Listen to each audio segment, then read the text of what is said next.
Welcome to Aadya TV. ఈరోజు ABVP ఆధ్వర్యంలోని DO ఆఫీస్ను Hyderabad DO office ముట్టడి చేయడం అనేది అయితే జరిగింది. అంటే ఇక్కడ ప్రభుత్వ పాఠశాలలో కనీస వసతులను మౌలిక వసతులను ప్రభుత్వం ఏర్పాటు చేయాలి అని చెప్పేసి ఇక్కడ వాళ్ళు ప్రైవేటు పాఠశాలలకు కూడా నియంత్రణ ఫీజు ఉండాలి అని చెప్పేసి అనుమతి లేని పాఠశాలను తొలగించాలి ప్రభుత్వము అని చెప్పేసి కూడా ఈరోజు ఈ ముట్టడి కార్యక్రమాన్ని అయితే తలపెట్టడం అనేది అయితే జరిగింది. ఇక్కడ మనం చూస్తున్నాం కదా, ఆఫీస్ ముందట మాత్రం భారీ ఎత్తున ఏపీకి సంబంధించిన విద్యార్థి నాయకులు రావడం అనేది అయితే జరిగింది. రాష్ట్ర స్థాయికి సంబంధించిన నాయకులు కూడా ఇక్కడ పాల్గొనడం అనేది జరిగింది. ఇక్కడ పోలీసులు మాత్రం ఆఫీసుకు అడ్డుగోడగా నిలబడి ఇక్కడ విద్యార్థి నాయకులను మాత్రం అక్కడ అనుమతి ఇవ్వని పరిస్థితి అయితే కనిపించడం అనేది అయితే జరుగుతుంది అని కూడా మనము స్పష్టంగా చూడవచ్చు. ఇక్కడ వాళ్ళు అంటే నియంత్రణ ఫీజు విషయంలో కావచ్చు, లేకుంటే విద్యార్థులకు జరుగుతున్న అన్యాయాల పట్ల కానీ ఏపీవీపీ మాత్రం ఉంటుంది అని చెప్పేసి వాళ్ళు ఇక్కడ ఈ నిరసన కార్యక్రమాన్ని ముట్టడి కార్యక్రమాన్ని వాళ్ళు పిలుపునివ్వడంతో మాత్రం పోలీసులు అనుమతి ఇవ్వడం పరిస్థితి అయితే ఇక్కడ మనకైతే స్పష్టంగా కనిపించడం అనేది అయితే జరుగుతుంది. ఇక్కడ మనతో పాటు ఇంకా విద్యార్థి నాయకులు కూడా ఇక్కడ ఉన్నారు అని కూడా మనం చెప్పుకోవచ్చు. అంటే వాళ్ళ మాటలు అడిగి తెలుసుకునే ప్రయత్నం చేద్దాం. ఏంటి అని చెప్పేసి వాళ్ళ సంబంధించి వాళ్ళ నాయకులకు ఏంటి అనేది వాళ్ళని అడిగి తెలుసుకోండి. అమ్మా, ఏంటి మీ సమస్య ఏంటి, ఎందుకు రావాలి? మేము ఎన్నో సంవత్సరాల నుంచి గవర్నమెంట్ కాలేజ్లలో ఎట్లాంటి సదుపాయాలు లేకుండా మొత్తం government students, middle class poor people వాళ్ళు మాత్రమే ఈ గవర్నమెంట్లలో జాయిన్ అవుతారు. మీరు ఎట్లాంటి వసతులు కల్పించకపోతే ఆ ఫిలప్ అనేవి ఎట్లా జరుగుతాయి? సరిగ్గా ఫ్యాకల్టీ ఉండదు, ఫుడ్ ఉండదు. అసలు గవర్నమెంట్ అనేది ఇట్లా గవర్నమెంట్ అనగానే ఇట్లా చీప్ గా చూసే పరిస్థితి ఏర్పడింది తెలంగాణలో ఈ రోజుల్లో.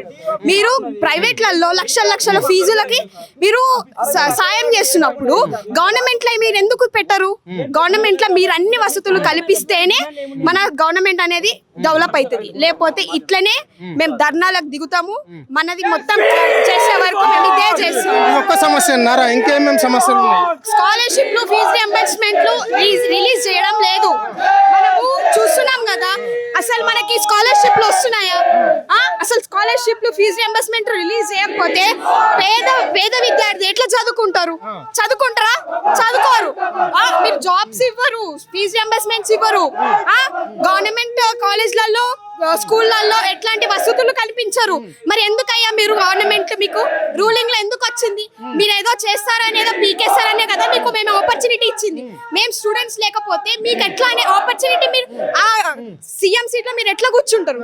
కూర్చోలేరు కదా. సో మాకు ఈరోజు జస్టిస్ కావాల్సిందే. ఖబర్దార్ రేవంత్ రెడ్డి గారు. డిమాండ్స్ ఏంటి? మా డిమాండ్స్ ఏం లేదు. ఎట్లయితే గవర్నమెంట్ కాలేజ్ లో కానీ, గవర్నమెంట్ స్కూల్స్ లలో కానీ ఎట్లాంటి వసతులు లేవు. మీరు ఒక్కసారి వచ్చి చూడండి. మీరు వచ్చి చూస్తే గానీ మీకు తెలుస్తుంది ఎట్లాంటి వసతులు ఉన్నాయి, ఎట్లాంటి ఫెసిలిటీస్ ఉన్నాయో లేవో మీకు తెలుస్తుంది. ఆ ఫెసిలిటీస్ చూడండి. మేము ఫస్ట్ కూర్చున్నామా సెక్రటరీ ఏరియాకి పోయి కూర్చున్నట్టు కాదు. గవర్నమెంట్ కాలేజ్లలోకి రండి, గవర్నమెంట్ స్కూల్స్లలోకి రండి. వచ్చి ఎట్లాంటి మనవి ఉన్నాయో అవన్నీ మీరు క్లియర్ చేయాలి, ప్రాబ్లమ్స్ అన్ని.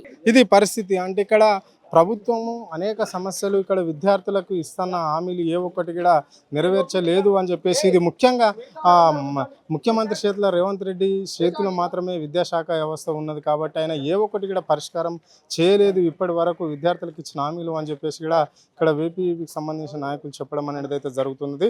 అంటే ఇప్పటి వరకు ఏది కూడా ప్రభుత్వము విద్యార్థుల విషయంలో ఫీజు రిమెంబర్మెంట్ విషయమే కావచ్చు, అంటే ఇప్పుడు ప్రైవేట్ పాఠశాలలో ఫీజు నియంత్రణ విషయంలోనే కావచ్చు, లేకుంటే సకాలంలో ఉన్న విద్యను అందించే విధంలో కావచ్చు, అంటే మహిళా కళాశాలలు కావచ్చు, ఈ స్కూల్స్ కావచ్చు, ఏదైనా కావచ్చు, కానీ ఏది కూడా ఈ ప్రభుత్వం ఇయ్యలేకపోతుంది అని చెప్పేసి వాళ్ళు స్పష్టంగా చెప్తున్నారు.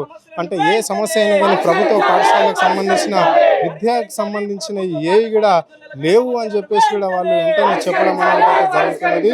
ఏ సమస్య కూడా ఇప్పటి వరకు కాలేదు అని చెప్పేసి కూడా వాళ్ళు అంటున్నారు. ఏ సమస్యను కూడా పరిష్కరించలేరు అంటూ చెప్తున్నారు.